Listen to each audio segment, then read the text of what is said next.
Russia Taiwan সহ নানা ইস্যুতে বৈরী সম্পর্ক দুই পরাশক্তি যুক্তরাষ্ট্র চীনের। তবে দ্বন্দ্ব কাটিয়ে দ্বিপাক্ষিক সম্পর্ক স্বাভাবিক করতে সম্প্রতি তৎপরতা চালাচ্ছে দুই দেশ।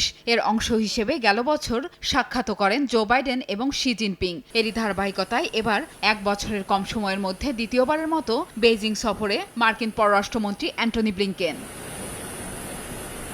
শুক্রবার দ্বিপাক্ষিক সম্পর্ক উন্নয়ন, বাণিজ্য সহ নানা ইস্যুতে চীনা প্রেসিডেন্টের সঙ্গে বৈঠক করেন মার্কিন এ শীর্ষ কূটনীতিক। এতে দুই দেশের বিদ্বেষমূলক সম্পর্ক কাটিয়ে ওঠার বিষয়ে সহমত পোষণ করেন তারা। পারস্পরিক সম্মান প্রদর্শন, শান্তিপূর্ণ সহাবস্থান বজায় রাখা এবং দুপক্ষের জন্যই লাভজনক সহযোগিতা খুঁজে বের করার আহ্বান জানান শি। চীন যুক্তরাষ্ট্রকে প্রতিদ্বন্দ্বী নয়, বরং অংশীদার হওয়া উচিত।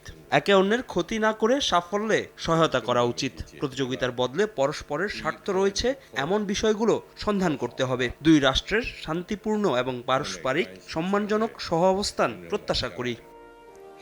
এদিন সম্পর্ক স্থিতিশীল করতে দুই দেশের সহযোগিতামূলক সম্পর্ক জোরদারের অঙ্গীকার করেন ব্লিংকেনও।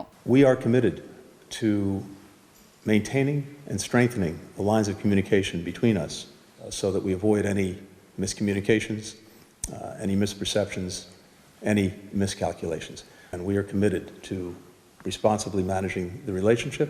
শুক্রবারের বৈঠকে দ্বিপাক্ষিক সম্পর্ক উন্নয়নের পাশাপাশি রাশিয়া ইস্যুতেও আলোচনা করেন মার্কিন পররাষ্ট্রমন্ত্রী। মস্কোর প্রতি বেইজিংয়ের ঢালাও সমর্থন দুই দেশের সম্পর্কের ক্ষেত্রে হুমকি স্বরূপ হিসেবে আখ্যা দেন ব্লিংকেন। প্রিয়াঙ্কা চক্রবর্তী, সময় সংবাদ।